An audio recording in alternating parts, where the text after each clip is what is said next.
Bienvenue dans cette vidéo. Aujourd'hui encore, nous allons apprendre une nouvelle chose. Et aujourd'hui, nous allons apprendre à configurer le microtik pour la vente des connexions Wi-Fi. Alors, pour commencer sans perdre le temps, il faut d'abord une application appelée Winbox par laquelle on arrive à configurer le microtik. Et si vous ne l'avez pas encore téléchargé, vous pouvez taper juste sur Google, vous tapez Winbox et vous allez choisir l'application et le système qui convient à votre ordinateur. Si votre ordinateur est configuré sur un système sous 4 bits, vous téléchargez selon son 4 bits. Ou si c'est 32 bits, vous respectez cela aussi, afin que ça puisse fonctionner. Bien, moi je l'ai déjà à mon niveau. Et si quelqu'un a des difficultés, dans les commentaires, vous pouvez écrire pour que on puisse vous montrer comment télécharger Winbox. Pour commencer, j'ai le Winbox ici sur mon écran déjà. Il suffit de rentrer dans ce dossier et j'ai l'application Winbox en 4 bits. Et là, je double-clique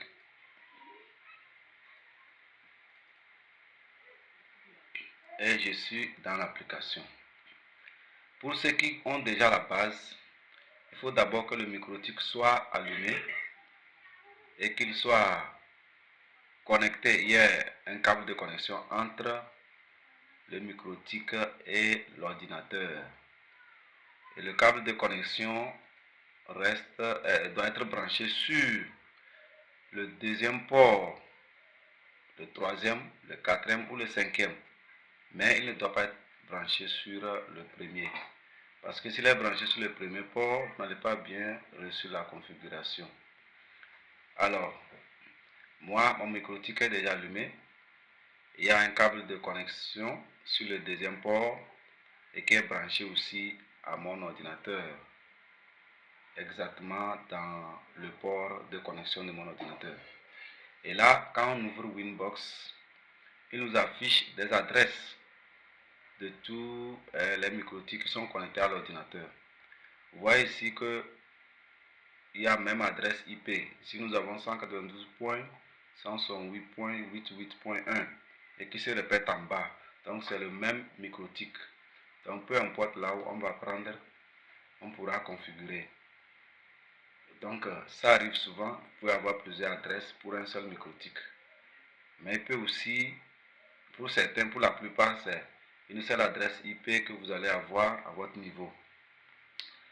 Et ici, d'abord, il faut que le microtik soit nouveau, c'est-à-dire qu'il ne soit pas déjà configuré par quelqu'un. S'il est déjà configuré par quelqu'un, vous aurez des difficultés à accéder au microtik. Alors, si c'est un ancien microtik, pour commencer la configuration, il faudrait le réinitialiser. On le restaure à 0, il revient comme à l'usine. Et là, ça nous permet d'accéder facilement en utilisant des identités par défaut qui sont communs pour tous les microtiks. Alors si quelqu'un a les difficultés à ce sens, vous pouvez aussi dans les commentaires écrire pour qu'on puisse aussi faire une vidéo concernant la restauration ou bien la réinitialisation du microtik. Ici, mon microtik est déjà réinitialisé. Et quand on ouvre le Winbox comme ça, généralement, c'est bon de faire refresh, ça veut dire actualiser. Ça permet d'actualiser et de supprimer les adresses IP peut-être qui ne sont pas connectées. Et ça permet aussi d'afficher des adresses IP qui sont actives. Alors, à ce niveau, donc, on clique sur l'adresse MAC du microtik. Et après avoir cliqué sur l'adresse MAC du microtik, vous voyez que le login a écrit admin. Au niveau d'admin, on ne modifie rien. Et au niveau du mot de passe, qui est password ici, il n'y a rien aussi pour la configuration, la nouvelle configuration, il n'y a rien, il n'y a aucun mot de passe. Et là, on s'en va faire connect pour se connecter au microtik. Et là, nous sommes déjà dans l'interface de configuration de notre microtik. Vous voyez le nom du micro-OTIC Windows comme tout ça en haut ici. Et pour certains, une fenêtre va venir pour vous demander, pour vous signaler qu'il y a une configuration par défaut. Et si tu fais OK, il prend la configuration là et tu auras des problèmes. Quand on te demande la configuration par défaut, tu fais remove pour l'anglais. Si c'est en français, on dit enlever la configuration. Ça veut dire qu'on ne veut pas une configuration par défaut, parce que la configuration par défaut n'est pas forcément ce qu'on veut. Là, ici, nous allons faire notre propre configuration. Et la première des choses, nous allons dans la rubrique Quick Sets, qui est ici. La plupart des micro-OTIC, c'est en anglais, Quick Sets. Quand on clique, voilà la fenêtre qui l'affiche. La première des choses, comme nous voyons le pointeur, nous allons au niveau de CPE et on clique sur cet onglet et on prend WISP-AP, W-I-S-P-A-P. C'est la configuration qui peut arranger ceux qui vendent la connexion Wi-Fi.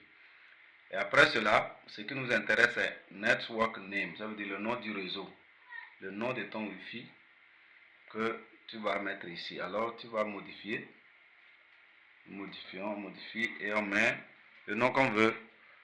Moi par exemple je mets AG Wi-Fi Zone,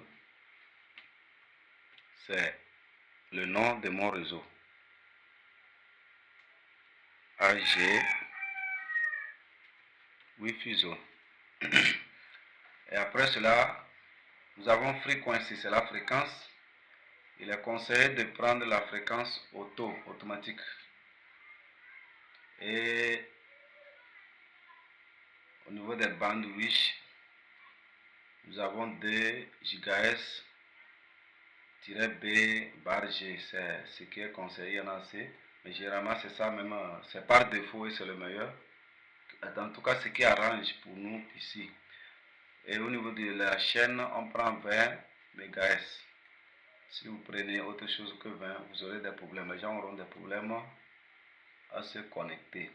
Au niveau des country, le pays, ce n'est pas important. Ça peut rester comme ça. Si quelqu'un veut, il peut aussi changer. Là-bas, ce n'est pas important. Alors, quand nous quittons la barre, nous venons directement vers la gauche où il faut cocher automatique. C'est très important.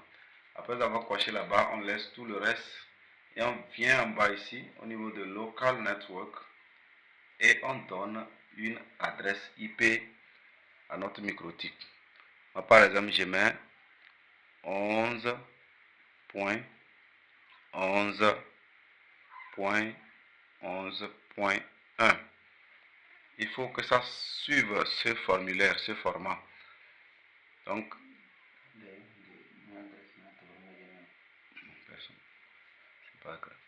alors, ça doit suivre ce formulaire. Il faut un chiffre, point, un chiffre, point, un chiffre, point, et puis dernièrement un chiffre. Et le reste, on ne touche pas. Et quand c'est bon, si on a fini de faire tout cela, on peut venir en bas ici, nous voyons le password qu'on nous demande.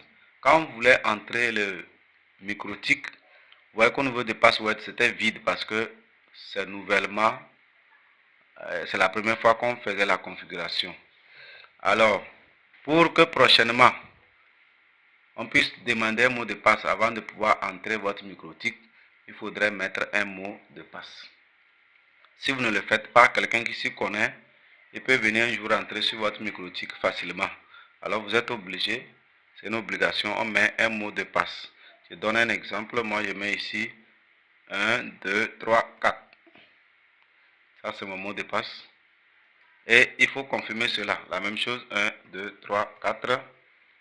Et c'est fini. La prochaine fois qu'il va falloir se connecter, il faut mettre ce mot de passe, sinon impossible. Alors, après avoir parcouru tous ces éléments importants, on vient faire apply, qui veut dire appliquer, et on fait OK. Ça c'est dans QuickSet. Après cela, ce qui est important pour nous, c'est wireless. Wireless, c'est un peu comme dans QuickSet. Au niveau de wireless, Nous voyons aussi WLAN 1. On clique sur ça. Et quand vous cliquez, il faut être sûr que ce point qui signifie activer est bien bleu. S'il ne l'est pas, on clique sur lui pour qu'il soit en bleu. Là, le réseau est activé. Et quand on double-clique sur le WLAN 1, vous voyez, on a à peu près tout ce qu'on a déjà configuré dans le QC7. La fréquence auto, les bandes, les chaînes et le nom du Wi-Fi qui est SSID ici, AG Wi-Fi Zone, et ainsi de suite. Là, il n'y a pas grand chose à faire. Toujours apply et OK. Chaque fois qu'on change un paramètre, il faut faire apply et faire OK. Et immédiatement, ça prend effet. Après wireless, ce qui est très important, c'est dans bridge. Dans bridge, ça veut dire pont tout simplement, mais on ne va pas prendre le temps pour l'expliquer ce que ça fait. Mais ce qui est sûr, on va juste suivre comment configurer le bridge. Sans cela, ça sera impossible que le microtique fonctionne. Alors, on clique sur bridge et on vient d'abord sur bridge aussi. Et on fait plus. On clique sur le plus. Et quand on clique sur plus, il nous amène une fenêtre pour créer un bridge. Ici, on a bridge 1. C'est le nom par défaut. Si tu veux, tu peux changer ce nom comme tu veux. Mais à mon niveau, moi, je le conserve. Et il n'y a rien d'autre à faire. Il suffit d'aller faire apply et faire OK. Là, vous voyez un bridge, un pont qui est créé qui s'appelle bridge 1. Si tu changes cela, si tu nommes cela Kojo, tu verras Kojo. Si tu nommes tout ce que tu veux. C'est le pont que je viens de créer. Et maintenant, je vais associer tous les ports du microtique. Donc, c'est le rôle du pont, ça. Donc, c'est un pont qu'on va créer maintenant entre tous les ports, les 5 ports du microtique, pour qu'il puisse fonctionner en tant qu'un réseau. Alors, on va dans port et on fait aussi plus. Et quand on fait plus, au niveau d'interface, on ne prend pas le Ether 1. Lui, on ne le touche pas. On fait comme ça, on clique sur l'onglet et on va dans Ether 2. Et on fait tout simplement apply OK. On vient de créer un port. On va encore faire plus pour créer un deuxième port. Maintenant, cette fois-ci, OK, vous allez voir que j'ai été déconnecté et il va me reconnecter dans quelques secondes parce que le port 2, c'est sur ce port que j'ai placé le câble réseau. Et comme il a été modifié, il fallait qu'il me déconnecte et pour me reconnecter. Si cela tarde, on peut faire cancel et se reconnecter manuellement parce que ça peut prendre du temps. Vous voyez aussi que j'avais déjà créé un mot de passe pour pouvoir entrer le microtique alors que ici est vide. Donc il aura la difficulté à me reconnecter. Ainsi je fais cancel qui veut dire annuler et je mets le mot de passe qui était 1, 2, 3, 4 et là je me connecte. Et voilà, il me ramène exactement là où j'étais, sans me ramener en arrière. Donc on était en train de créer le port, on a fait le port 2, qui nous a déconnecté parce que le câble est sur lui. Et maintenant on continue, on fait plus pour créer un deuxième port. Et maintenant, en cliquant sur l'onglet, on choisit Ether 3, puisqu'on a déjà pris Ether 2. Et puis, on a déjà dit que Ether 1 ne fait pas partie des ports, on ne le touche pas. On a créé Ether 2, c'est le premier port. Deuxième port, on prend Ether 3, on fait Apply, OK. Et on fait encore plus. On veut prendre maintenant Ether 4, Apply, OK. Plus Ether 5, on fait Apply, OK. Maintenant, cinquième port, on fait plus encore et on vient prendre Ether, il n'y a plus Ether plutôt, on prend WLAN 1, c'est le dernier, on fait Apply et OK. Et là, on a fini avec la création du bridge et des ports. Très important. Après cela, on peut fermer déjà cette fenêtre. Et on va maintenant dans IP. IP, c'est là que tout se passe. Et quand on va dans IP, la première des choses à faire, on vient dans Firewall. Dans Firewall, on a ici NAT qui est déjà sélectionné. Au niveau des NAT, on fait plus. Quand on fait plus, au niveau des général, il faut être sûr que ça a choisi SRC NAT. Et comme vient au niveau des Out Interface, on clique, on a ITER 1. Et on vient au niveau des actions, on choisit, on clique ici pour choisir masquerade.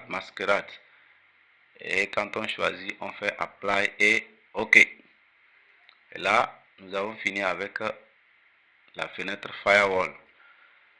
Après cela, on revient encore dans IP. Et cette fois-ci, on va au niveau de DHCP server. DHCP server. On clique là-bas. Et on choisit DHCP d'abord. Et on va dans DHCP Setup. Très important. DHCP Setup. On clique.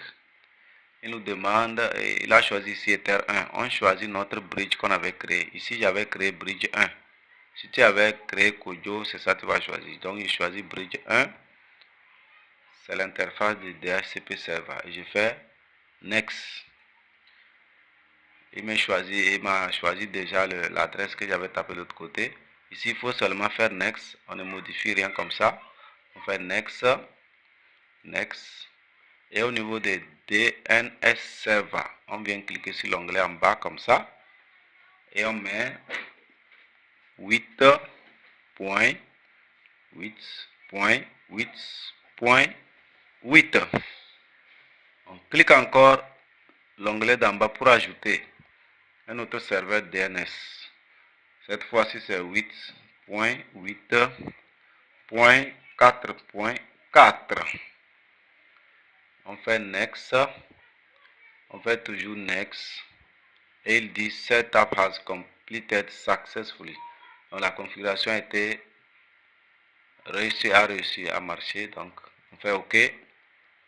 Et on peut déjà fermer. Il n'y a plus rien d'autre à faire comme ça ici. Alors, ce qu'on peut peut-être faire, qui est important, le DHCP1 qui vient d'être créé, on peut double-cliquer sur lui. Et on vient tout juste au niveau d'en bas ici, on peut cocher Always Broadcast. Ça veut dire qu'à tout moment, quand quelqu'un passe, le réseau va toujours le signaler. Ça signale colon, ça veut dire il y a un réseau qui est en place. On peut cocher ici aussi. On n'a pas le temps de tout détailler, mais c'est parce que c'est important. Il faut juste suivre et cocher. On fait donc Apply et OK. Et on ferme. Après cela, on revient ici dans IP. Et cette fois-ci, on va maintenant dans Hotspots, qui est très important. Ici, c'est très important. Dans Hotspots, il faut noter certaines choses pour ne pas après avoir des problèmes lorsque vous voulez faire des tickets sur Micmon ou bien sur autre application qui permet de faire les tickets. Donc, au niveau de Hotspots, on va dans Hotspot Setup. On clique et il nous choisit l'interface Ether 1. Il faut refuser cela. Il faut venir sur l'onglet et choisir toujours notre bridge qu'on avait créé, bridge 1. Et là, on fait Next. C'est l'adresse qu'on avait créée aussi, l'adresse IP 11.11.11.1. On fait juste Next. Il choisit encore l'adresse pool. Tout ça là, on fait juste Next. On ne modifie rien. Select Certificate, on ne touche rien, on fait Next. IP address of server. On fait Next toujours. Et au niveau de DNS server, là, on clique sur l'onglet en bas et on met notre première adresse, notre premier serveur DNS qu'on avait créé de l'autre côté, c'est 8.8, pardon, 8.8.8.8 et on fait Next. Maintenant ici, le DNS name, c'est un nom qui va, même quand quelqu'un vient et pour se connecter au réseau, s'il a la difficulté à avoir la page, il peut taper cela pour pouvoir avoir la page. Donc, je peux mettre ag.tg ou bien tout ce que je veux. Seulement l'essentiel c'est de retenir cela parce que dans la configuration de Micmon pour les tickets, il va falloir connaître toutes ces choses. Donc ici, on met un nom qui peut se terminer par .tg ou bien .net. C'est un choix. Donc moi, mon réseau s'appelle AG Wi-Fi Zone. Je peux mettre par exemple ag.net. C'est un exemple. ag.net que je ne dois pas oublier. ag.net, c'est le DNS. Donc quand quelqu'un tape cela dans la barre de recherche, il va pouvoir avoir accès à ma page Wi-Fi pour se connecter. Là, on fait Next. Ici maintenant, il nous dit Local Hotspot User. C'est l'utilisateur principal, l'administrateur. C'est le code d'administrateur qu'on va créer ici. Il nous propose déjà le nom d'utilisateur comme admin. Et à nous maintenant de choisir le mot de passe. Alors, on choisit le mot de passe qui peut être, ne pas oublier, sinon on aura des problèmes. Ici, moi je prends 1, 2, 3, 4 comme mot de passe. Là, le nom d'utilisateur admin, le mot de passe 1, 2, 3, 4. Vous voyez qu'il a le même mot de passe que celui que j'ai utilisé pour entrer sur le MikroTik. Alors je fais Next. Et il me dit Setup has completed successfully. Alors, ça veut dire que la configuration a été bien enregistrée. Et là, je fais OK. Je fais OK. Après avoir fait OK ici, il est très important de double-cliquer sur le hotspot qu'on vient de créer. Il faut double-cliquer sur lui pour modifier certaines choses. Par exemple, l'adresse, adresse perma, combien d'adresses il va donner pour chaque portable. On a mis ici 2, il faut modifier. Il faut que ça soit 1. Ça doit être 1. Et c'est ce qui est important là-bas. On fait Apply et on fait OK. On vient maintenant dans Serveur Profil. Vous voyez, il y a le profil par défaut et le profil qu'on vient de créer avec ag.net. Surtout sur ag.net, il faut double-cliquer et on vient dans Login pour cocher certains trucs qui vont permettre aux clients de se connecter facilement. Donc, on coche HTTP CHAP, on coche aussi HTTP PAP, c'est important. On coche aussi Mac Cookies, ce qui va permettre aux clients, lorsqu'ils reviennent une deuxième fois, ils sont connectés avec leur ticket et il y a encore le forfait qui continue. Quand il revient pour la deuxième fois, même s'il a perdu le ticket, il peut, quand il arrive, tant qu'il tape sur le réseau, ça le connecte automatiquement. Là, c'est le rôle de ce Mac Cookies qu'on doit cocher. Si ce n'est pas coché, les gens vont revenir et ça va toujours leur demander le mot de passe. Même si il a pris un code d'un mois et qu'il a perdu le ticket, c'est fini. Il aura des difficultés à se connecter. Alors, c'est important de cocher ici pour que les clients qui s'abonnent, lorsqu'ils perdent même le code, quand il vient, ça le connecte automatiquement tant que le forfait continue. Donc, on coche aussi HTTPS. Et le reste, c'est pas important. Bon, on va expliquer un peu. Login by Mac, ici, autre, si on coche là-bas, ça veut dire que le portable ne va pas toujours demander un code, mais il va réclamer juste l'adresse MAC du portable pour se connecter. Bon, c'est pas vraiment, ça ne marche pas trop avec la vente. Ici, c'est trial, ça veut dire essai. Lorsqu'on coche ici, vous allez voir, il y a trial uptime qui est désactiver. Lorsqu'on coche ici, il va demander de donner un temps, c'est un temps d'essai. Même si c'est 30 minutes ou combien de temps que vous voulez, vous pouvez mettre cela. Et quand un client vient pour la première fois, il aura un temps d'essai. Il essaie. Et après le temps d'essai, quand le temps d'essai est épuisé, il va donc falloir qu'il achète donc un code. Alors, ce n'est pas trop conseillé pour ceux qui ne maîtrisent pas, alors on ne l'active pas. On ne l'active pas. Si vous voulez faire un cadeau à vos clients, vous pouvez l'activer, préciser à chaque combien de temps on peut renouveler leur temps d'essai. Donc, en tout cas pour le moment, moi je ne l'ai pas activé. Et on fait donc Apply et OK. Et là, ce qui est très important, on peut le faire aussi pour le profil défaut. On peut faire la même chose. On coche les cases importantes et on fait Apply. OK. Alors, je crois que c'est l'essentiel. Nous venons de finir la configuration du micro-tik comme ça. Mais ce n'est pas encore fini parce qu'il y a l'étape où on doit maintenant créer des profils et pour créer des codes de semaines, de mois, d'une heure, de 2 heures, je ne sais pas. Là, ça sera dans une prochaine vidéo. Mais on ne peut pas clore sans voir la véracité de ce qu'on vient de faire.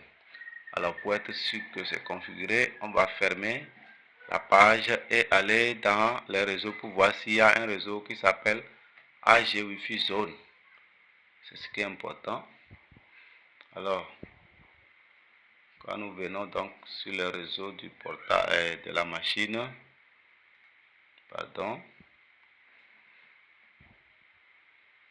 alors la machine nous affiche ici un réseau qui s'appelle AG Wi-Fi Zone. Voilà le réseau, le micro-tik vient d'être configuré.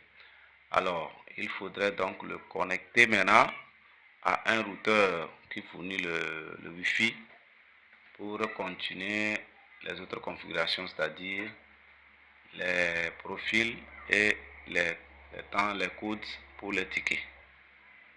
Merci et à la prochaine vidéo. Surtout si vous n'êtes pas encore abonné et que cette vidéo vous a servi, il faut aussi nous aider en vous abonnant et en mettant un pouce et surtout vos commentaires. Donc, ils servent à pouvoir améliorer et à pouvoir vous satisfaire.